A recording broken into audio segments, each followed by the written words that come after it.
ശാസ്ത്രീയ അർത്ഥസഹിത വേദപഠനം. ബ്രഹ്മം തൊട്ട് നമ്മൾ വേദപഠന ക്ലാസ് ഇതിനു മുമ്പ് തന്നെ ആരംഭിച്ചു കഴിഞ്ഞു. 108 ഉപനിഷത്തുകളിൽ ഏകദേശം 45 ഉപനിഷത്തോളം ഒരു വരി പോലും വിടാതെ അർത്ഥസഹിതം ചൊല്ലിക്കൊണ്ട് അതിൻ്റെ അർത്ഥസഹിതം നമ്മൾ വ്യാഖ്യാനിച്ചു കഴിഞ്ഞു.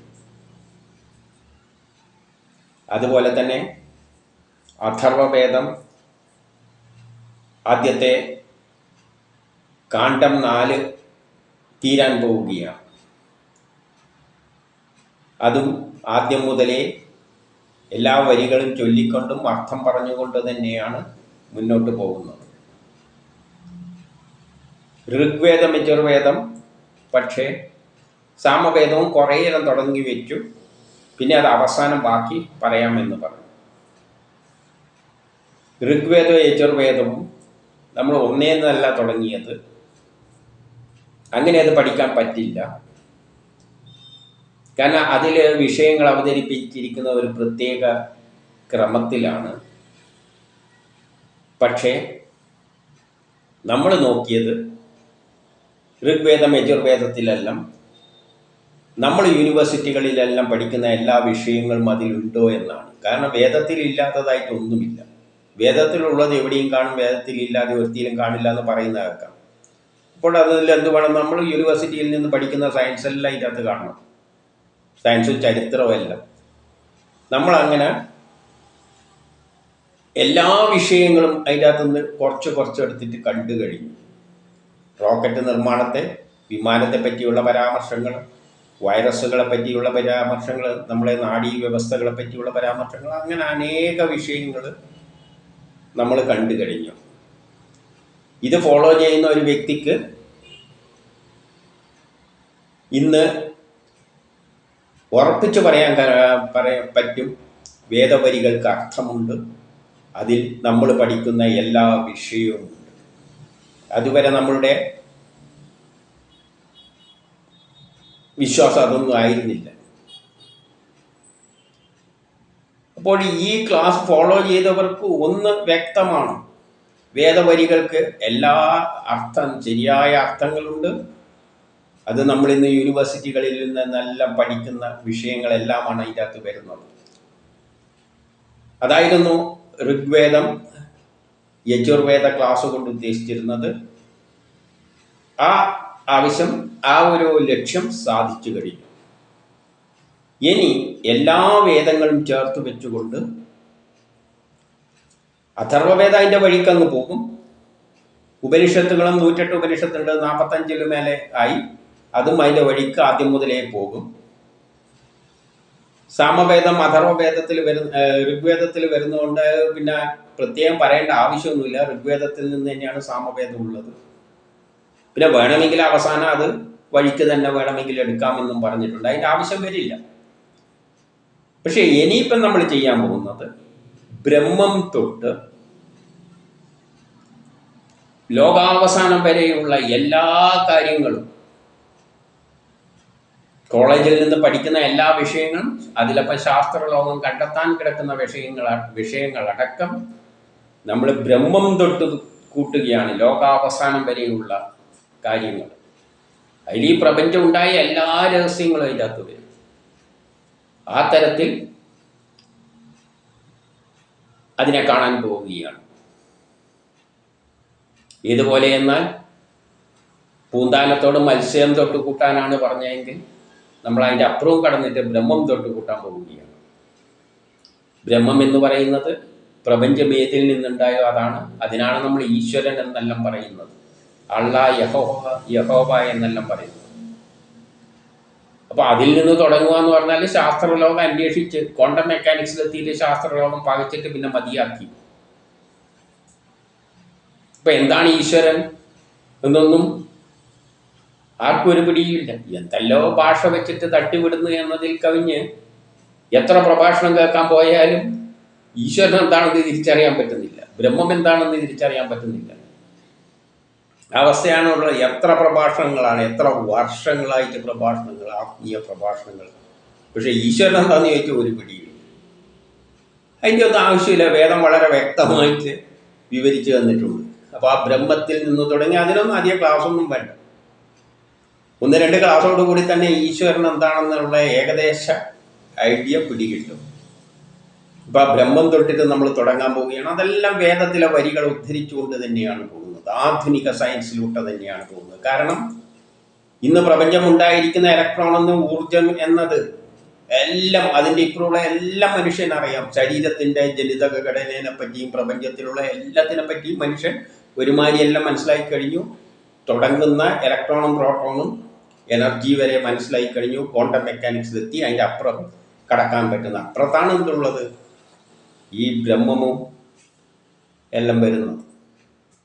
നാരദൻ എന്ന് പറഞ്ഞ ചില സംഗതികളെല്ലാം ഉണ്ട്. അതെല്ലാം പരാസയൻസിൽ വരുന്നതാണെന്ന് വേദം തന്നെ പറഞ്ഞു വെച്ചിട്ടുണ്ട്. അതിലൂടെ നമ്മൾ ബ്രഹ്മത്തെയും ഈശ്വരനെയും അള്ളാഹ് യഹോവ എന്തെല്ലാം ഉണ്ടോ ഈ ലോകത്തിൽ ആകെ കൺഫ്യൂഷനായി കിടക്കുന്നത്, അതിനെയെല്ലാം നമ്മൾ ശാസ്ത്രീയമായി സയൻസിലൂടെ വേദം പറഞ്ഞു തരുന്ന തരത്തിൽ ഋഷികൾ എന്താണോ അവരുടെ ഭാവനയിൽ കണ്ടിരുന്നത് ആ അർത്ഥത്തിൽ മനസ്സിലാക്കാൻ പോവുകയാണ്. അത് കഴിഞ്ഞാൽ ബ്രഹ്മം എന്തിനാണ് ഈ പ്രപഞ്ചം ഉണ്ടായത്, അതിൻ്റെ പിന്നിൽ എന്തുകൊണ്ട്, എങ്ങനെയാണ് അത് പ്രപഞ്ചം ഉണ്ടായത്, അതിൽ പരമാത്മാവ് എന്താണ്, ജീവാത്മാവ് എന്താണ്, അതെല്ലാം മനസ്സിലാക്കാൻ പോവുകയാണ്. അതിലൂടെയാണ് ഈ സൃഷ്ടിക്രമം വന്നിരിക്കുന്നത്. അപ്പോൾ നമുക്ക് ശാസ്ത്രലോകത്തിന് പിടികിട്ടാതെ ചില കാര്യങ്ങളുണ്ട്. പ്രപഞ്ചത്തിൻ്റെ ഘടന എന്താണ്, മുകളിൽ 7 ലോകമുണ്ട് എന്ന് പറയുന്നത്, താഴെ 7 ലോകമുണ്ട്. എന്താണ് ഈ 7 ലോകം, അതെല്ലാം സയൻസിലൂടെ വളരെ ലളിതമായിട്ട് ആർക്കും ഒരിക്കൽ പറഞ്ഞാൽ മനസ്സിലാകുന്ന തരത്തിൽ പറയാൻ പോവുകയാണ്. വേദത്തിലൂടെ നമ്മൾ കാണാൻ പോവുകയാണ്. ഇപ്പം പ്രപഞ്ചഘടന ഉണ്ടായിട്ട് പിന്നെ മനുഷ്യൻ എങ്ങനെയാണ് ഉണ്ടായി, ഏറ്റവും തർക്കം നടക്കുന്നതാണ്. ഇന്നും ഒരു തീരുമാനത്തിലെത്തിയിട്ടില്ല. ചിലവർ പരിവർത്തന സിദ്ധാന്തം പറയുന്നുണ്ട്, വേറെ ചിലർ സ്പോണ്ടേനിയസ് ആണെന്നെല്ലാം പറഞ്ഞു വെച്ചിട്ടുണ്ട്. അതിനുള്ള ഉത്തരങ്ങളെല്ലാം വളരെ ലളിതമായിട്ട് പറയാൻ പോവുകയാണ്. പിന്നെ ആകാശത്ത് ഗ്രഹങ്ങൾ കത്തിയെരിഞ്ഞു പോകുന്നു, പ്രപഞ്ചത്തിൻ്റെ ഘടന എന്താണ്, വളരെ ലളിതമായിട്ട് ഇതെല്ലാം അറിയാൻ പോവുകയാണ്. ബ്രഹ്മത്തെ തന്നെ മനസ്സിലാക്കാൻ പോവുകയാണ്. അപ്പം ബ്രഹ്മസാക്ഷാത്കാരം എന്ന് പറഞ്ഞു കഴിഞ്ഞാൽ ബ്രഹ്മത്തെ മനസ്സിലാക്കൽ തന്നെയാണ്. ജ്ഞാനമാർഗത്തിലൂടെ ബ്രഹ്മത്തെ മനസ്സിലാക്കുക. ജ്ഞാനമാർഗം എന്ന് പറഞ്ഞാൽ ശാസ്ത്രീയമായിട്ട് ബ്രഹ്മത്തെ മനസ്സിലാക്കുക. അതുതന്നെയാണ് ബ്രഹ്മസാക്ഷാത്കാരം എന്നതിൻ്റെ ജ്ഞാനത്തിലൂടെയുള്ള ബ്രഹ്മസാക്ഷാത്കാരം. മറ്റേ വിരക്തി വന്നിട്ട് പോകുന്ന, എന്തുകൊണ്ടാണ് ആളുകൾ വിരക്തി വന്നിട്ട് ബ്രഹ്മത്തിൽ പോയി ലയിക്കുന്നത്, അതും എല്ലാം ശാസ്ത്രീയമായിട്ട് മനസ്സിലാക്കുകയാണ്. അപ്പം മനുഷ്യൻ എങ്ങനെയാണ് പരിവർത്തനത്തിലൂടെയാണ് ഉണ്ടായത്, അല്ല പെട്ടെന്നാണ് ഉണ്ടായത്, അതെല്ലാം നമ്മൾ സയൻസിലൂടെ മനസ്സിലാക്കാൻ പോവുകയാണ്. ഏത് ക്രമത്തിലാണ് അത് ഉണ്ടായത്, ഇതെല്ലാമുള്ള പ്രപഞ്ചത്തിൽ എന്തെല്ലാം സംഭവവികാസങ്ങളുണ്ടോ, ജ്ഞാനമുണ്ടോ, അതിൻ്റെ എല്ലാം ഉത്തരം, യഥാർത്ഥത്തിൽ സ്വർഗമുണ്ടോ നരകമുണ്ടോ, ഇതെല്ലാം. ജ്യോതിഷത്തിൻ്റെ പിന്നിലെ ശാസ്ത്രം എന്താണ്, എങ്ങനെയാണ് പ്ലാനറ്ററി സിസ്റ്റം നമ്മളുടെ നാഡികളിലൂടെ ശരീരത്തിൻ്റെ പ്രവർത്തനങ്ങളെ നിയന്ത്രിക്കാൻ പോകുന്നത്, എന്താണ് ഇട പിങ്കള എന്നീ 2 നാഡികൾ, എന്താണ് ത്രിമൂർത്തികൾ, എന്താണ് തൃത്വം, എന്താണ് ലാത്ത മനാത്ത ഊസ എന്നെല്ലാം പറയുന്നത്, ഇതെല്ലാം നമ്മൾ സയൻസിലൂടെ കാണാൻ പോവുകയാണ്. സയൻസിലൂടെ വേദം എന്ന് പറഞ്ഞാൽ ജ്ഞാനമാണ്. വേദം ഭയങ്കരമാണ്, ഇല്ലാതെ ജ്ഞാനമില്ല എന്നെല്ലാം പറഞ്ഞുകൊണ്ട് നടന്നുകൊണ്ട് കാര്യമായി. അതിലുള്ള ജ്ഞാനം എന്താണെന്ന് പറയുന്നവരല്ല ഇപ്പം പറയുന്നത്, കേൾക്കാം. ഇപ്പം അല്ല, പണ്ടേ പറയുന്ന അതില്ലാത്തുള്ളത് ജ്ഞാനമില്ല, ഏറ്റവും വലിയ ജ്ഞാനമാണ്. പക്ഷെ എന്താ ജ്ഞാനമെന്ന് ആർക്ക് മനസ്സിലാകുന്ന തരത്തിൽ ഇതുവരെ ആരും പറഞ്ഞു കൊടുത്തിട്ടില്ല, ഇപ്പോഴും പറ്റുന്നില്ല. ആ ജ്ഞാനം എന്ന് പറഞ്ഞാൽ പ്രപഞ്ച രഹസ്യം തന്നെയാണ്. പ്രപഞ്ചം എങ്ങനെയാണ്, ഏതിൽ നിന്നുണ്ടായത്, അത്രയേ ഉള്ളൂ. അതൊരു ആർക്കും പഠിക്കുന്നതിന് ഒരു തടസ്സവും ഇല്ല. വേദം തന്നെ പറയുന്നത് സമൂഹത്തിലെ ഏറ്റവും താഴെ ആരെങ്കിലും അവരും വേദം പഠിക്കുകയും പഠിപ്പിക്കുകയും ചെയ്യട്ടെ എന്നാണ്. കാരണം അതൊരു സയൻസ് വിഷയമാണ്. പ്രപഞ്ച രഹസ്യമെല്ലാം മുടങ്ങുന്നത്. സയൻസ് മാത്രമല്ല, ചരിത്രം എല്ലാം ഉണ്ട്. അതിലില്ലാത്തതായ വിഷയങ്ങളില്ല. അതെല്ലാം എല്ലാവരും പഠിക്കേണ്ടതാണ്. വേണ്ടവർ പഠിക്കുക, പക്ഷെ വേണ്ടവരല്ലേ പഠിക്കുള്ളൂ. പഠിക്കാൻ താല്പര്യമുള്ള ആർക്കും പഠിക്കാം. അതിന് ജാതിയും മതവും രാഷ്ട്രവും വിദേശികൾ അതൊന്നും താല്പര്യം, അതിൻ്റെ ഒന്നും ഒരു തടസ്സവുമില്ല. ഇത് വെറും സൗജന്യമായിട്ടാണ്. ആർക്ക് വേണമെങ്കിലും ഇതിലെപ്പോഴും ഈ ചാനലിൽ കയറി ക്രമത്തിൽ ഈ ക്ലാസ് ഡൗൺലോഡ് ചെയ്ത് വായിക്കാവുന്നതേ ഉള്ളൂ. ഇന്നല്ലെങ്കിൽ നാളെ വേദരഹസ്യം മുഴുവൻ എങ്ങനെയാണ് ബ്രഹ്മം തൊട്ട് പറയുന്നത്. അപ്പം ബ്രഹ്മം തൊട്ട് പറയുമ്പോൾ ഇവിടെ ഒരു പ്രശ്നമുണ്ട്. ഋഗ്വേദത്തിൽ വളരെ ചുരുക്കിയാണ് പറയുക. ഋഗ്വേദത്തിലുള്ള സയൻസുകൾ ബ്രഹ്മത്തെ പറ്റിയെല്ലാം ഋഗ്വേദത്തെ വളരെ കുറഞ്ഞു. ഈ ആത്മീയം എന്ന് പറയുന്ന ബ്രഹ്മം, ആ ബ്രഹ്മത്തെ പറ്റി വേദത്തിൽ വളരെ കുറച്ചേ പറഞ്ഞിട്ടുള്ളൂ. ബാക്കി മുഴുവൻ എക്സ്പ്ലെയിൻ ചെയ്തിരിക്കുന്നത് ഉപനിഷത്തുക്കളിലൂടെയാണ്. ഇപ്പം 108 ഉപനിഷത്തും ചേർത്ത് വെച്ചുകൊണ്ട് വേണം ബ്രഹ്മത്തെ വേദങ്ങളെ മനസ്സിലാക്കാൻ.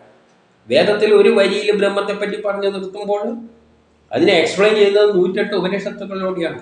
അപ്പോൾ ഈ ക്ലാസ് പോകുമ്പോൾ ബ്രഹ്മത്തെ വിവരിക്കുമ്പോൾ ഉപനിഷത്തിലുള്ള വരികളും എല്ലാം എടുത്തുകൊണ്ടാണ് പോകേണ്ടത്. ചിലത് ചെറിയ വരിയിലാണ് വേദത്തെ പറഞ്ഞു വെച്ചിരിക്കുക. അതിൻ്റെ ശരിയായ വിസ്തരിച്ച് പറയേണ്ടെങ്കിൽ, ഇപ്പം പ്രപഞ്ച രഹസ്യമെല്ലാം വിവരിച്ച് പറയേണ്ടെങ്കിൽ പുരാണ കഥകളിലേക്ക് പോകേണ്ടി വരും. അതെല്ലാം പുരാണ കഥകളിൽ പലയിടത്തായിട്ടാണ് വരുന്നത്. അപ്പം ഇതിനെല്ലാം ഏകോപിപ്പിച്ച് 4 വേദങ്ങളും 108 ഉപനിഷത്തുകളും 18 പുരാണങ്ങളും ചേർത്ത് വെച്ചുകൊണ്ട് ബ്രഹ്മം തൊട്ട് ലോകാവസാനം വരെയുള്ള സമയം ഒരു ക്രമത്തിൽ വിവരിക്കണ്ടെങ്കിൽ എല്ലാം ചേർത്ത് വെച്ചേ പറയാൻ പറ്റൂ. അല്ലാതെ ഋഗ്വേദത്തിൽ നിന്ന് തന്നെ എല്ലാം പറഞ്ഞ് എടുക്കാൻ പറ്റില്ല. അങ്ങനെ പഠിക്കാനും പറ്റില്ല. ഇതെല്ലാം ചേർത്ത് വെച്ചേ പഠിക്കാൻ പറ്റും. അത് പഠിക്കണ്ടെങ്കിലോ ഇതെല്ലാം ഒരു ക്രമത്തിൽ അറേഞ്ച് ചെയ്ത് പഠിക്കുകയും വേണം. ആ അറേഞ്ച് ചെയ്യണ്ടെങ്കിൽ എത്രയോ വർഷത്തെ പ്രയത്നം ആവശ്യമുണ്ട്. അതിൻ്റെ ഫലമായിട്ട് ഞാൻ 12 പുസ്തകങ്ങൾ ഇവിടെ കാണാം. 12 പുസ്തകങ്ങൾ ഇത് ഒറിജിനൽ ഇതാണ്. ഇതിൽ ആദ്യത്തെ 5 പബ്ലിഷ് ചെയ്തിട്ട് അതും ഒരു ബുക്ക് സ്റ്റാളിൽ മാത്രമേ കൊടുത്തുള്ളൂ. ഫോട്ടോ കോപ്പി എടുത്ത് ബൈൻഡ് ചെയ്തിട്ട് അങ്ങ് കൊടുക്കും. അത് മുതലാകുന്ന പരിപാടിയൊന്നുമല്ല. ഇത്രയും ബുക്കുകൾ പബ്ലിഷ് ചെയ്യാനൊന്നും എല്ലാവരും പബ്ലിഷറുടെ പിന്നാലെ നടക്കാനല്ല ഒരു വലിയ സെറ്റപ്പുമാണ്. അതുകൊണ്ട് ആ പുസ്തകങ്ങൾ വല്ല പബ്ലിഷറും വരികയാണെങ്കിൽ കൊടുക്കാമെന്ന് വെച്ചിരിക്കുകയാണ്. ആരെങ്കിലും വരികയാണെങ്കിൽ അതവർക്ക് പബ്ലിഷ് ചെയ്യാൻ കൊടുക്കുക. അല്ലാതെ ഇൻഡിവിജ്വലായിട്ടൊന്നും ഇത് ചെയ്യാൻ പറ്റില്ല. ഇങ്ങനെ 12 ബുക്ക്, ഇതേമാതിരിയുള്ള 12 ബുക്കുകളുണ്ട്. ഞാൻ തന്നെ ടൈപ്പ് ചെയ്തിട്ട് ഫോട്ടോ കോപ്പി എടുത്തിട്ട് ബൈൻഡ് ചെയ്തിട്ട് ഉണ്ടാക്കിയതാണ് ഈ ബുക്ക്. ഇങ്ങനെ ബൈൻഡ് ചെയ്തിട്ട് ഒരു കടയിൽ മാത്രം കൊടുത്തിട്ടുണ്ട്. പ്രഭൂസ് ബുക്ക് ഹൗസ് ട്രിവാൻഡ്രം. 4 ബുക്കുകൾ, ആദ്യത്തെ 4 അപ്പോൾ അതിന് തന്നെ പണം ലാഭമുള്ള കാര്യമൊന്നുമല്ല. ഫോട്ടോ കോപ്പി എടുത്ത് പ്രിന്റ് ചെയ്തിട്ട് കൊടുത്താൽ നമുക്കൊന്നും കിട്ടാനൊന്നും പോകുന്നില്ല. പക്ഷേ ഉള്ളത്ര പോകട്ടെ, ആരെങ്കിലും കാണട്ടെ എന്ന് വെച്ചുകൊണ്ട് 4 ബുക്ക് ഇടയ്ക്ക് എപ്പോഴും തീരുന്നു എന്ന് പറയുമ്പോൾ കൊണ്ട് കൊടുക്കും. അത്രയേ ഉള്ളൂ. പക്ഷേ ഇത് മുഴുവൻ പബ്ലിഷ് ചെയ്യേണ്ടിക്ക് ഏതെങ്കിലും പബ്ലിഷർ വരികയാണെങ്കിൽ അന്നേരം ആലോചിക്കാം. പക്ഷേ ഇങ്ങനെ ഇതിപ്പം പറയുന്നത് എന്തുകൊണ്ടാണെന്ന് വെച്ചാൽ ഇങ്ങനെ 12 ബുക്കുകളിലൂടെയാണ് പ്രപഞ്ച രഹസ്യം മുഴുവൻ ക്രമത്തിൽ എഴുതി വെച്ചിരിക്കുന്നത്. അപ്പം ജ്യോതിഷം നമ്മളെ നാഡികളിലൂടെയാണ് പ്രവർത്തിക്കുന്നതെന്ന് പറയുമ്പോൾ നമ്മുടെ ശരീരത്തിൽ 2 നാഡികളുണ്ട്. ഇട, പിങ്കള എന്നീ 2 നാഡികൾ. ഇതൊന്നും ശാസ്ത്രലോകം കണ്ടെത്തിയിട്ടില്ല. ഗ്രഹങ്ങൾ എങ്ങനെയാണ് നാഡികളിലൂടെ ബന്ധിപ്പിച്ചിരിക്കുന്നത് എന്നല്ല, അതിൻ്റെ പിന്നിലുള്ള സയൻസ് എല്ലാം മനസ്സിലാക്കേണ്ടതുണ്ട്. ഇപ്പം ഞാനിങ്ങനെ 12 ബുക്കിൽ എഴുതി വെച്ചത് കൊണ്ട് ഈ ബുക്കിൻ്റെ ക്രമത്തിലാണ് നമ്മൾ ക്ലാസ് പോകാൻ പോകുന്നത്. അതുകൊണ്ട് ഇനി എളുപ്പമാണ്. കാരണം എത്രയോ വർഷത്തെ പ്രയത്നം കൊണ്ടാണ് ഇത്രയും 12 ബുക്കുകൾ എഴുതി ഉണ്ടാക്കിയത്. ഇനി ആ ബുക്കിൻ്റെ ക്രമത്തിൽ അങ്ങ് പോയാൽ മതി. ബ്രഹ്മം തൊട്ട് ലോകാവസാനം വരെയുള്ള എല്ലാ വിഷയങ്ങളും. പക്ഷേ അതിലൊരു ചെറിയ പിഴവ് പറ്റി. എന്താണെന്ന് വെച്ച് കഴിഞ്ഞാൽ സൂക്തങ്ങളിൽ ചിലതിന് സൂക്ത നമ്പർ ഇട്ടിട്ടില്ല. ആ സൂക്തത്തിൻ്റെ നമ്പർ ഇടാത്തത് കൊണ്ട് ഇപ്പോൾ ക്രമത്തിലെടുത്ത് ആ സൂക്തം എടുത്ത് വായിക്കണ്ടെങ്കിൽ ഈ 4 വേദങ്ങളും 108 ഉപനിഷത്തുക്കളും പിന്നെ പുരാണത്തിൽ എവിടെയാണ് വരുന്നതെന്നെല്ലാം പറയണ്ടെങ്കിൽ ഇതെല്ലാം പിന്നെയും മറിച്ചു നോക്കിയിട്ട് കണ്ടെത്തണം ഈ സൂക്തങ്ങൾ എവിടെയാണ് വരുന്നത്.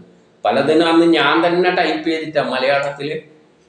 മലയാളം ടൈപ്പ് അറിയൂല്ല, ഓരോ അക്ഷരങ്ങൾ നോക്കി അടിച്ചിട്ടാണ് ഇത്രയും അടിച്ചിരിക്കുന്നത്. അപ്പം അന്ന് സൂക്ത നമ്പറൊന്നും എങ്ങനെയൊക്കെ ഒന്ന് ഇത് അടിച്ചു തീർക്കണം എന്ന് വെച്ചിട്ട് ചിലതിനൊന്നും സൂക്ത നമ്പർ ഒന്നും ഇടാതെ അങ്ങ് അടിച്ചു വിട്ടുപോയി. പക്ഷെ ഇപ്പോഴെടുത്ത് പ്രയോഗിക്കുമ്പോൾ ആ സൂക്തം കണ്ടെത്തണ്ടെങ്കിൽ ഞാൻ ഈ 4 വേദങ്ങളും 108 ഉപനിഷത്തുക്കളും എല്ലാം എടുത്ത് തപ്പണം. അത് കുറച്ച് പ്രയാസം വരുന്നുണ്ട്. അതുകൊണ്ടാണ് ഈ ഡിലേ വരുന്നത്. ഫെബ്രുവരി മാസത്തിൽ ഇടുന്നു പറഞ്ഞെങ്കിലും അതിനാ ക്രമത്തിലൊന്നിനി ആ സൂക്തങ്ങളെ എല്ലാം എവിടെയാണ് വരുന്നതെന്ന് നോക്കി കണ്ടെത്തിയാലേ വായിച്ചിട്ട് അതിൻ്റെ അർത്ഥം ഇടണ്ടേ, വിവർത്തനം എല്ലാം നടത്തണ്ടേ. അപ്പം വലിയൊരു ഭാരിച്ച പരിപാടിയാണ് ആ ക്രമത്തിൽ. അതുകൊണ്ട് കുറച്ച് ഡിലേ വരുന്നുണ്ട്. എന്തായാലും ഈ ഫെബ്രുവരി മാസം കഴിയുന്നതിലിടക്ക് ദിവസവും ഇട്ട് പോകാനാണ് ആലോചിക്കുന്നത്. അങ്ങനെ ഇടുമ്പോൾ ഒന്ന് എന്താണ് സംഭവിക്കുന്നതെന്ന് വെച്ച് കഴിഞ്ഞാൽ ആവർത്തനങ്ങളെല്ലാം ഒഴിവാക്കപ്പെടും. ഈ പുസ്തകങ്ങളിലെല്ലാം പലയിടത്തും ആവർത്തനങ്ങളുണ്ട്, അതെല്ലാം ഒഴിവാക്കപ്പെടും. ഇത് പഠിക്കുന്നവർക്ക് പിന്നെ ഋഗ്വേദം, യജുർവേദം, സാമവേദം, അഥർവവേദം, 108 ഉപനിഷത്തുക്കളും സ്വയം എടുത്ത് വായിച്ചു നോക്കാവുന്നതേ ഉള്ളൂ. ആരെ സഹായവും വേണ്ട. സയൻസിലൂടെ മനസ്സിലാക്കി കഴിഞ്ഞാലുള്ള ഗുണം അതാണ്. പിന്നെ ഒരാളുടെ സഹായം ആവശ്യമില്ല. അവരവർക്ക് ബുക്ക് എടുത്ത് തുറന്നു വെച്ച് വായിക്കാം, മനസ്സിലാവും. കാരണം ബ്രഹ്മം മനസ്സിലാക്കിയാൽ തന്നെ ഉപനിഷത്തിൻ്റെ ഭൂരിപക്ഷം കാര്യങ്ങളും ഏകദേശം മനസ്സിലായി. ബ്രഹ്മം എന്താണെന്ന് സയൻസിലൂടെ മനസ്സിലാക്കി കഴിഞ്ഞാൽ പിന്നെ ഉപനിഷത്തിൽ അതിനെയാണ് പലതരത്തിലും തിരിച്ചും മറിച്ചും എല്ലാം വ്യാഖ്യാനിച്ചിട്ടുള്ളത്. അപ്പം ഇത് പഠിക്കുന്നവർക്ക് പിന്നെ ഏത് ബുക്ക് ഇന്നുള്ള അവസ്ഥ എന്താണെന്ന് വെച്ച് കഴിഞ്ഞാൽ ചിലവർക്കൊരാവേശത്തിന് ആ ഋഗ്വേദം കയറി പഠിച്ചു കളയാമെന്നെല്ലാം ഭയങ്കി പുസ്തകം വാങ്ങും. പുസ്തകം വാങ്ങിയിട്ട് 2 പേജ് മറിക്കുമ്പോൾ തലക്ക് ഒരുമാതിരിയാവും, പൂട്ടിയാട വെക്കും. അതേ ബുക്കുകൾ റോട്ടുമ്മൽ സെക്കൻഡ് സൈറ്റ് പൊളിക്കാതെ ബുക്കുകൾ പോലും അവിടെ ഉണ്ട് തിരുവനന്തപുരത്ത്. പകുതി പൈസ കൊടുത്താൽ മതി. ഞാൻ അങ്ങനെയാണ് ബുക്ക് വാങ്ങിയിരിക്കുന്നത്. എത്രയോ ആൾക്കാർ പാടുപെട്ടിട്ടെല്ലാം എഴുതിയുണ്ടാക്കിയ പുസ്തകങ്ങൾ, പബ്ലിഷ് ചെയ്ത പുസ്തകങ്ങൾ വാങ്ങിയിട്ട് പുതിയ പേജ് പോലും മറച്ചിട്ടുണ്ടാവില്ല. അത് കടയിൽ വിൽക്കാൻ വെച്ചിരിക്കുകയാണ് സെക്കൻഡ്സ് എന്ന നിലയിൽ. എന്തുകൊണ്ട്? ഒരാവേശത്തിന് വായിക്കും. വായിച്ച് 2 വരി പേജ് മറിക്കുമ്പം തന്നെ മതിയാക്കും. അതോടുകൂടി എടുത്ത് കൊണ്ട് കടയിൽ കൊടുക്കും, കിട്ടുന്ന പൈസയും വാങ്ങും. ഇനി അതിൻ്റെ അവസ്ഥ ഉണ്ടാവില്ല. ഈ ക്ലാസ് അറ്റൻഡ് ചെയ്ത് കഴിഞ്ഞാൽ ആർക്കും ഋഗ്വേദം, യജുർവേദം, സാമവേദം, അഥർവവേദം, 108 ഉപനിഷത്തുകൾ എടുത്ത് സ്വയം വായിച്ചു നോക്കാം. അതിൻ്റെ അർത്ഥം മനസ്സിലാവുകയും ചെയ്യും. അത്രയും സിമ്പിളായിട്ടുള്ള കാര്യമാണ് വേദങ്ങളിലെ ഉള്ള കാര്യങ്ങൾ മനസ്സിലാക്കുക. പക്ഷേ അതിനെ ശാസ്ത്രീയമായി അതിൻ്റെ രീതിയിൽ എങ്ങനെയാണോ ഋഷികൾ അവരുടെ ഭാവനയിൽ കണ്ടിരുന്നത് ആ ക്രമത്തിൽ തന്നെ നമ്മളതിനെ സമീപിക്കണം. ഒരു കെമിസ്ട്രി ബുക്ക് സമീപിക്കുമ്പോൾ അതിന് ചില മാനദണ്ഡങ്ങളുണ്ട്. എച്ച് എന്ന് പറഞ്ഞാൽ ഇന്നതാണ്, ഓ എന്ന് പറഞ്ഞാൽ ഇന്നതാണ്, അടിയിലൊരു ടൂട്ട ഇന്ന അർത്ഥമാണ് എന്നുള്ള അടിസ്ഥാന കാര്യങ്ങൾ മനസ്സിലാക്കിയാൽ മാത്രമേ കെമിസ്ട്രി ബുക്കിൽ കയറാൻ പറ്റൂ. അതുപോലെ തന്നെ വേദങ്ങളിലും ഋഷികൾ ഒരു പ്രത്യേക ക്രമത്തിൽ അതിനെ അറേഞ്ച് ചെയ്തിട്ടുണ്ട്. അതെന്തിൻ്റെ അടിസ്ഥാനത്തിൽ എങ്ങനെ അതിനെ സമീപിക്കണമെന്ന് മനസ്സിലാക്കി കഴിഞ്ഞാൽ പിന്നെ എളുപ്പത്തിൽ മനസ്സിലാക്കാവുന്നതേ. പിന്നെ സയൻസ് കണ്ടെത്താത്ത കാര്യങ്ങളാണ് ഇതിൻ്റെ അകത്ത്. ഇല്ലാത്ത സയൻസ് ഇല്ല. അപ്പോൾ ഒരു സയൻസ് ബുക്ക് ഒരാൾ പെട്ടെന്നെടുത്ത് വായിക്കുമ്പോൾ കുറച്ച് പ്രയാസം തന്നെയാണ്. അപ്പം അങ്ങനെയുള്ളൊരു വശവും കൂടി അതിൻ്റെ അകത്ത് ഉണ്ട്. അതുകൊണ്ട് ആർക്കും താല്പര്യമുള്ളവർക്ക് ഈ ക്ലാസ്സിൽ ചേർന്നുകൊണ്ട് എപ്പോൾ അവരുടെ സമയത്തിന് ഈ ചാനലിൽ കയറി കഴിഞ്ഞാൽ അതെല്ലാം അവിടെയുണ്ട്. എപ്പം വേണമെങ്കിലും ഡൗൺലോഡ് ചെയ്ത് നോക്കാവുന്നതേ ഉള്ളൂ. ഒരു ചിലവുമില്ല. അവരവരുടെ സമയത്തിന് നോക്കിയാൽ മതി. ഒന്ന് ഉറപ്പ് നൽകുന്നു, ഈ ക്ലാസ് കഴിയുമ്പോഴേക്ക് ഇതിൽ പഠിച്ചവർക്ക് ഏത് ബുക്കും ഋഗ്വേദം, യജുർവേദം, സാമവേദം, അഥർവവേദം, 108 ഉപനിഷത്തുക്കളും സ്വയം എടുത്ത് വായിച്ച് മനസ്സിലാക്കാൻ പറ്റും. പിന്നെ സംസ്കൃതം അറിയാതെ ബുക്ക് സംസ്കൃതത്തിൽ അറിയണമെങ്കിൽ സംസ്കൃതം പഠിച്ചേ പറ്റും, അത് വേറൊരു വിഷയം. ഇന്ന് അതിൻ്റെ ഒന്നും ആവശ്യമില്ല. ഇപ്പം നമ്മൾ സയൻസ് എല്ലാം പഠിക്കുന്ന ഈ സയൻസ് എല്ലാം ആരാണ് പഠിപ്പിച്ച് തന്നിരിക്കുന്നത്? നമുക്ക് വിദേശികളാണ് കണ്ടെത്തിയിരിക്കുന്നത്. അതെല്ലാം ഇംഗ്ലീഷിലോ മറ്റോ എല്ലാം ആണ്. പക്ഷെ നമ്മളിപ്പോൾ എന്താണ് സയൻസ് പഠിക്കുന്നത്? അതിൻ്റെ വിവർത്തനങ്ങൾ മലയാളത്തിലാക്കിയിട്ട് യൂണിവേഴ്സിറ്റിയെല്ലാം പബ്ലിഷ് ചെയ്തിട്ട് പാഠം 1, 2 എന്നും പറഞ്ഞിട്ടെല്ലാം ഇറക്കി വിട്ടിട്ടുണ്ട്. സയൻസ് മലയാളത്തിലാണ് പഠിക്കുന്നത്. അതുമാതിരി ഇതും എല്ലാം സയൻസും ചരിത്രവും എല്ലാം ഉള്ള പുസ്തകം തന്നെയാണ്. ആ വേദത്തിൻ്റെ മലയാള പരിഭാഷ നെറ്റിൽ ഇഷ്ടംമാരിയുണ്ട്. പലവരും അവരെ പാടുപെട്ട് ഉണ്ടാക്കിയിട്ടിട്ടുണ്ട്. അവരെല്ലാം എത്ര സ്തുതിച്ചാലും മതി വരില്ല. കാരണം അത്രയും വലിയ വർക്ക് ചെയ്തിട്ടാണ് അവരൊന്നും ഈ വിഷയം, അതെല്ലാം സംസ്കൃത പണ്ഡിതരാണ് വിവർത്തനം ചെയ്തിരിക്കുന്നത്. പക്ഷേ അവർക്കൊന്നും അതിൻ്റെ സയൻസിൻ്റെ നിലയിൽ അവർ ചിന്തിച്ചിട്ടില്ല. അവരെങ്ങനെയല്ലോ അവർക്ക് പറ്റുന്ന തരത്തിൽ വ്യാഖ്യാനിച്ചിട്ടിട്ടുണ്ട്. അപ്പം അതിനെ ആ ഒരു ലിമിറ്റേഷൻ നമ്മൾ അതിൻ്റെ അകത്ത് കാണണം. അവർ വ്യാഖ്യാനിച്ചതിൽ ചിലയിടത്തെല്ലാം ചെറിയ സയൻസുമായിട്ട് പൊരുത്തപ്പെട്ടാത്ത കാര്യങ്ങളെല്ലാം സംഭവിച്ചിട്ടുണ്ട്.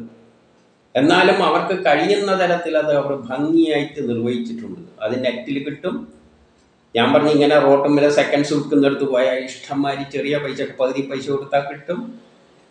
ആർക്കും ഋഗ്വേദം, യജുർവേദം എല്ലാം പഠിക്കാനുള്ള അവസരം എന്ന് പറഞ്ഞാൽ എന്ത് വിഷയമാണ്? നമ്മൾ കോളേജുകളിൽ നിന്നെല്ലാം പഠിക്കുന്ന വിഷയങ്ങളാണ് നമ്മളിവിടെ ഈ ക്ലാസ്സിലൂടെ പഠിക്കാൻ പോകുന്നത്. എൻജിനീയറിംഗ് വിഷയവും കെമിസ്ട്രിയും ഫിസിക്സും എല്ലാം വളരെ ലളിതമായി ആർക്കും മനസ്സിലാവുന്ന തരത്തിലാണ് ഇതിൻ്റെ പോക്ക്. അത്ര വലിയ പാടൊന്നുമില്ല. പക്ഷെ പഠിക്കുന്ന വിഷയങ്ങൾ ഏതെല്ലാണെന്ന് വെച്ച് കഴിഞ്ഞാൽ, ക്വാണ്ടം മെക്കാനിക്സിൻ്റെ അപ്പുറത്തുള്ള പ്രപഞ്ച സൃഷ്ടി, ഈശ്വരൻ എന്താണെന്നെല്ലാണ് മനസ്സിലാക്കാൻ പോകുന്നത്. അതപ്പം ശാസ്ത്രലോകം തലകുത്തി നിന്നിട്ട് മനസ്സിലാകാത്ത കാര്യങ്ങളാണ്. അവർ ഇട്ടെറിഞ്ഞ് ഓടിയതാണ്. ക്വാണ്ടം മെക്കാനിക്സിലെത്തി എൻ്റെ ചിലർ ഇട്ടെറിഞ്ഞ് ഓടി, അപ്പുറം കിടക്കാൻ പറ്റാത്തതുകൊണ്ട്. ഈ സയൻസ് ഒന്നും അവിടെ ഏൽക്കുന്നില്ല എന്ന് പറഞ്ഞുകൊണ്ട് അവർ അതെല്ലാം ഇട്ടെറിഞ്ഞ് ഓടി. അത്തരം വിഷയങ്ങളടക്കം.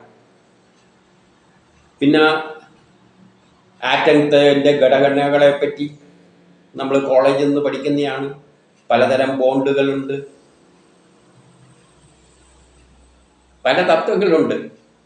ക്രിസ്റ്റലൈൻ സ്ട്രക്ചറിനെ എല്ലാം പറ്റിയിട്ട് വിവരിച്ചിരിക്കുന്നതെല്ലാം കണ്ടു കഴിഞ്ഞാൽ, പീസോ ഇലക്ട്രിസിറ്റീനെ പറ്റി, ഇന്നത്തെ കമ്മ്യൂണിക്കേഷൻ സിസ്റ്റത്തിലുള്ള പീസോ ഇലക്ട്രിസിറ്റീനെ പറ്റി എല്ലാം, റോക്കറ്റ് ഉണ്ടാക്കുമ്പോൾ എങ്ങനെ മുറിക്കണം, അതിൻ്റെ ഫിനിഷെല്ലാം എങ്ങനെയായിരിക്കണം എന്ന് ഉള്ള പരാമർശങ്ങളെല്ലാം പറഞ്ഞുകൊണ്ടുള്ള പോക്കും എല്ലാം ഇതിലൂടെ പോകാൻ പോകുന്നത്.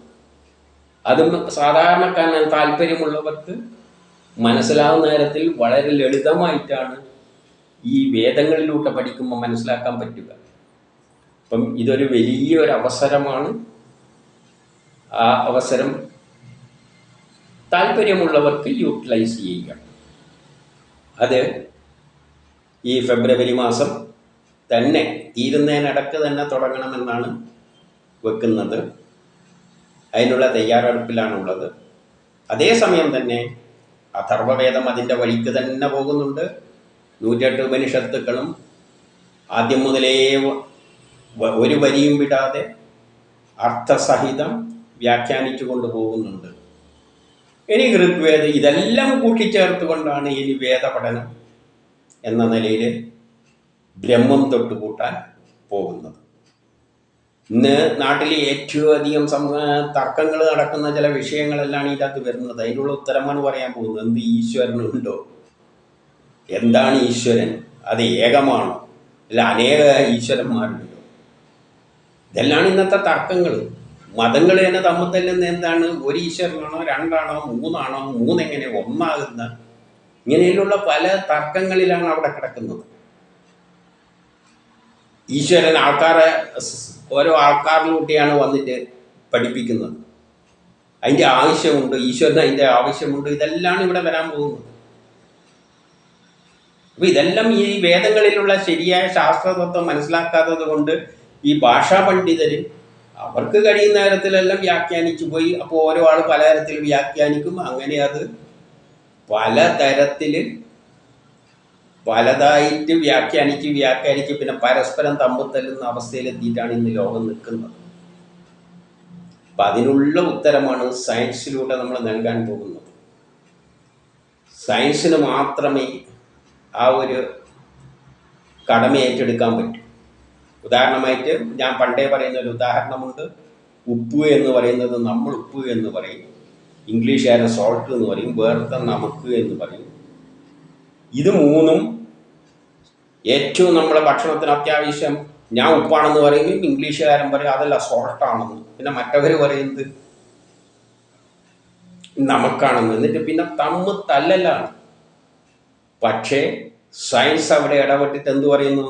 നമുക്കായാലും ഉപ്പായാലും സോൾട്ടായാലും എല്ലാം ഒന്ന് തന്നെയാണ്, സോഡിയം ക്ലോറൈഡ്. അതുകൊണ്ട് എന്തില്ല, തർക്കം ഇല്ല. അതുപോലെ എന്താണ് ഈശ്വരൻ, പ്രപഞ്ചം ഏതിൽ നിന്നുണ്ടായ ആ സംഗതി, ആ ഈശ്വരൻ എന്താണെന്ന് സയൻസിലൂടെ മനസ്സിലാക്കി കഴിഞ്ഞു കഴിഞ്ഞാൽ പിന്നെ ഈ തർക്കമൊന്നും എവിടെയും ഉണ്ടാവില്ല. അതോടുകൂടി ഈ തർക്കം വെച്ച് മതിയാക്കും. കാരണം വേദം തന്നെ എന്ത് പറയുന്നു? അത് ഏകമാണ്. പക്ഷേ ഓരോ ആൾക്കാരും അവരുടെ ഭാവനകൾക്കനുസരിച്ച് അതിനെ വ്യാഖ്യാനിച്ചു പോകുന്നു, പലതരത്തിൽ വ്യാഖ്യാനിക്കുന്നു.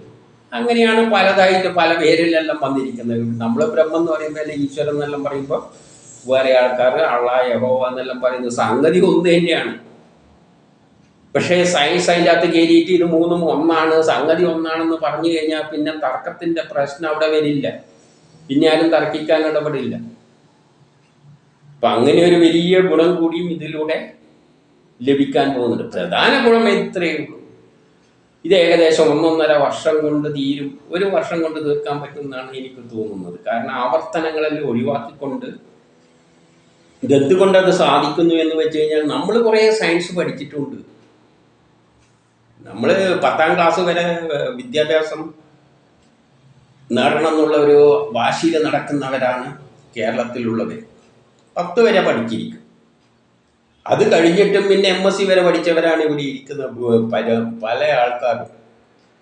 അപ്പം അവർ പഠിച്ച ആ വിഷയം തന്നെ ഇവിടെ വേദവുമായിട്ട് ഒന്ന് ബന്ധിപ്പിക്കേണ്ട കടമ മാത്രമേ എനിക്കുള്ളൂ.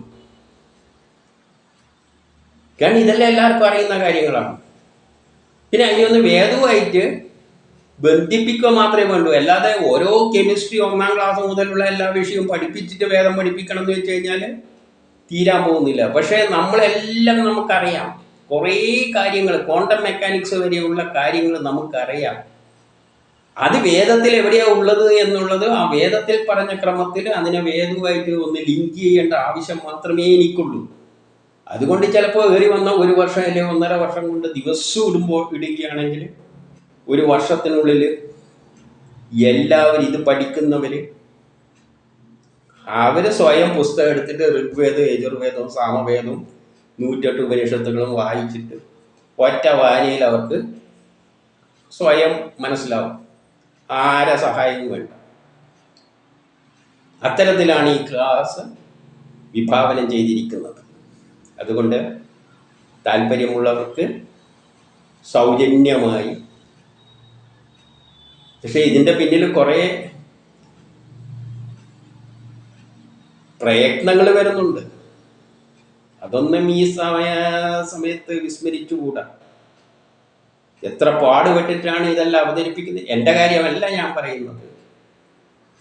ഇതെല്ലാം പാരായണം ചെയ്യുക. ഞാൻ ഒരിക്കൽ ആലോചിച്ചിട്ടുണ്ട്, എത്ര സൂക്തങ്ങളാണ് ഇവർ പാരായണം ചെയ്ത് വിവർത്തനം ചെയ്തത്. 108 ഉപനിഷത്തിൽ 45 ഉപനിഷത്തോളം നമ്മൾ കടന്നു. അതെല്ലാം പാരായണം ചെയ്തു.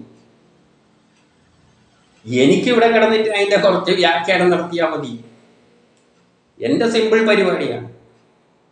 എനിക്കൊരു ഡാക്ടർ എടുത്തിട്ടിട്ട് വന്നിട്ട് 2 മിനിറ്റ് വ്യാഖ്യാനവും നടത്തിയിട്ട് അങ്ങ് പോയാൽ മതി. പക്ഷെ ഇതെല്ലാം പാരായണം ചെയ്ത് അതുവരെ അഥർവവേദം, ഋഗ്വേദം, യജുർവേദം ഒന്നിച്ചാണ്. അത് എവിടെ നിന്നെല്ലാം തപ്പിയെടുക്കണം എന്നുള്ള കാര്യം ഒന്ന് ആലോചിച്ച് നോക്കി. എന്നിട്ട് അതെല്ലാം എടുത്ത് പാരായണം ചെയ്തിട്ട് വിവർത്തനം ചെയ്യുക എന്നെല്ലാം പറയുമ്പോൾ ഞാൻ പോലും ചിലപ്പോൾ പകച്ചു നിന്ന് പോകുന്നത് ഞാൻ അതിലാണ്. ഞാൻ അന്തം വിട്ടു പോവുകയാണ്. ഇതെല്ലാം എങ്ങനെ സംഭവിച്ചു? ഇതൊരു നിസ്സാര ജോലിയല്ല. എന്നാലും നമ്മളതിൽ ഈ ഇവിടം വരെ നമ്മൾ എത്തി നിൽക്കുകയാണ്. എനിക്കിത് വലിയ ഭാരമായിട്ടൊന്നും തോന്നിയിട്ടില്ല. എനിക്കത് മനസ്സ് തോന്നുന്ന സമയം ഒരു ഷർട്ടും എടുത്തിട്ട് ഇവിടെ വന്നിരുന്ന് ഞാനങ്ങ് പറയും. പക്ഷെ അങ്ങനെ എല്ലാവർക്കും ചെയ്യാൻ പറ്റില്ലല്ലോ. അവർക്ക് അവരുടേതായ ലിമിറ്റേഷൻസ് ഉണ്ട്. അതുകൊണ്ട് തന്നെ അതുമാത്രമല്ല, പാരായണം ചെയ്ത് വിവർത്തനം ചെയ്യുക എന്ന് പറഞ്ഞാൽ അപ്പോൾ ഇതിൻ്റെ പിന്നിൽ വലിയൊരു പ്രയത്നമുണ്ട് എന്നതും ഞാൻ ഈ അവസരത്തിൽ ഓർക്കുകയാണ്. പക്ഷെ ഇതെല്ലാം എങ്ങനെ സംഭവിക്കുന്നു എന്ന് ചിന്തിക്കുമ്പോഴാണ് ഇതെല്ലാം പ്രപഞ്ചത്തിൻ്റെ പിന്നിലൊരു ശക്തി വിശേഷമുണ്ട്. നമ്മളെല്ലാം ഒരു കമ്പ്യൂട്ടറിന് സമാനമാണ്. എല്ലാം ആ ശക്തിയാണ് നമ്മിലൂടെ ചെയ്യിപ്പിക്കുന്നത്. അല്ലാതെ ഒരു വ്യക്തിയുടെയോ മറ്റോ കഴിവൊന്നുമല്ല ഇത്. ഇതെല്ലാം ശക്തി ഓരോ വ്യക്തികളിലൂടെ അത് ചെയ്യിപ്പിക്കുകയാണ്. നമ്മളെല്ലാം ഇത് ചെയ്യാൻ നിർബന്ധിതമായിരിക്കുകയാണ്. ഇതാണ് വേദം പറയുന്ന അടിസ്ഥാന തത്വം. നമ്മളെല്ലാം ആ ശക്തി എന്താണോ തീരുമാനിച്ചത് അതാണ് ചെയ്തുകൊണ്ടിരിക്കുന്നത്. നമ്മൾ ജനിക്കുമ്പം തന്നെ പറഞ്ഞു വിടുന്നുണ്ട്, നിന്റെ ജോലി എന്ന് പറഞ്ഞാൽ ഇതെല്ലാം ചെയ്യലാണ്. അത് ചെയ്യാൻ നമ്മൾ ബാധ്യസ്ഥരാണ്. നമുക്ക് ചെയ്ത് മാത്രമേ ഇവിടെ നിന്ന് പോകാൻ പറ്റൂ. അങ്ങനെ ചിന്തിക്കുമ്പോൾ വളരെ സിമ്പിളാണ്. ആ ശക്തി നമ്മളെ കൊണ്ട് ചെയ്യിപ്പിക്കുന്നത് നമ്മളങ്ങ് ചെയ്തു കൊടുത്തേക്കുന്നു. അതുകൊണ്ടാണ് ഇത് സാധിക്കുന്നത്. അല്ലെങ്കിൽ ഇതൊന്നും ചിന്തിച്ചു കഴിഞ്ഞാൽ ഇതൊന്നും നടക്കുന്ന കാര്യമല്ല. കാരണം അത്രയും വലിയൊരു ഉത്തരവാദിത്തമായിട്ട് എടുക്കുകയാണെങ്കിൽ അത്രയും വലിയൊരു ഉത്തരവാദിത്തമാണ് ഏറ്റെടുത്ത് തലയിൽ വെച്ചിരിക്കുന്നത്. പക്ഷെ അതൊന്നും ഉത്തരവാദിത്തമായിട്ടൊന്നും ഞാൻ കാണുന്നില്ല. നമ്മൾ ചെയ്യാൻ വിധിക്കപ്പെട്ടവരാണ്, നമ്മളത് ചെയ്യുന്നു. ആ നിലയിൽ ഇതിനെ കാണുകയാണ്. ഇതാണ് വേദങ്ങളിലൂടെ നമ്മൾ മനസ്സിലാക്കാൻ പോകുന്നത്. നമ്മളെ സൃഷ്ടിച്ചത് നമ്മളെ കൊണ്ട് ചിലത് ചെയ്യിപ്പിക്കുകയാണ്. അത് ചെയ്യാതെ നമുക്ക് ഇവിടെ നിന്ന് പോകാൻ പറ്റില്ല. അപ്പോൾ അതിൻ്റെ ഒരു കണ്ണിയാണ് നമ്മളെല്ലാം. നമ്മളത് ആ ശക്തി വിചാരിക്കുന്ന മാതിരി തന്നെ ചെയ്തു പോകുന്നു. ഇത് ഏത് ശക്തി? ബ്രഹ്മം. പ്രപഞ്ചമുണ്ടാക്കുമ്പോൾ തന്നെ തീരുമാനിച്ചിട്ടുണ്ട് ഓരോ ദിവസവും എന്തെല്ലാം കാര്യങ്ങൾ ഇവിടെ നടന്നുകൊണ്ട് പോകണമെന്ന്, അതിനാരെല്ലാം കൊണ്ടെല്ലാം ചെയ്യിപ്പിക്കണമെന്ന്. ആ ഒരു വലിയ സത്യവും നമ്മൾ വേദത്തിലൂടെ ശാസ്ത്രലോകം അത് മനസ്സിലാക്കിയിട്ടില്ല. ആ ശാസ്ത്രലോകം അത് മനസ്സിലാക്കുമ്പോൾ പിന്നെ നമുക്ക് മനസ്സിലാകും നമ്മളൊന്നുമല്ല, നമ്മൾ വട്ടപൂജ്യമാണ്. ഞാനെന്ന ഭാവം തന്നെ നഷ്ടപ്പെട്ടു. ആ ഒരു ശാസ്ത്രതത്വം മനസ്സിലാക്കുമ്പോൾ, ഞാനെന്ന ആ ശാസ്ത്ര തത്വങ്ങൾ മനസ്സിലാക്കുമ്പോൾ ഞാനെന്നത് ഒന്നില്ല, ഒന്നുമല്ല, എല്ലാം ആ ശക്തിയാണ് ചെയ്യിക്കുന്നത് എന്ന് മനസ്സിലാക്കുമ്പോൾ നമ്മൾ യഥാർത്ഥത്തിൽ ആ ബ്രഹ്മരഹസ്യം മനസ്സിലാക്കിയാണ്. അതാണ് ബ്രഹ്മജ്ഞാനം, ഏറ്റവും പരമമായ സത്യം. അതാണ് നമ്മൾ ഇത് പഠിക്കുന്നതിലൂടെ മനസ്സിലാക്കുന്നത്. ജ്ഞാനത്തിലൂടെയുള്ള ബ്രഹ്മസാക്ഷാത്കാരമാണ് നേടാൻ പോകുന്നത്. നമുക്കതിലേക്ക് എനിക്ക് അടക്കാം അല്പ ദിവസങ്ങൾക്കുള്ളിൽ. അധികവും ഈ ഫെബ്രുവരി കഴിയുന്നതിന് മുമ്പ് തന്നെ ക്ലാസ്സുകൾ ആരംഭിക്കും.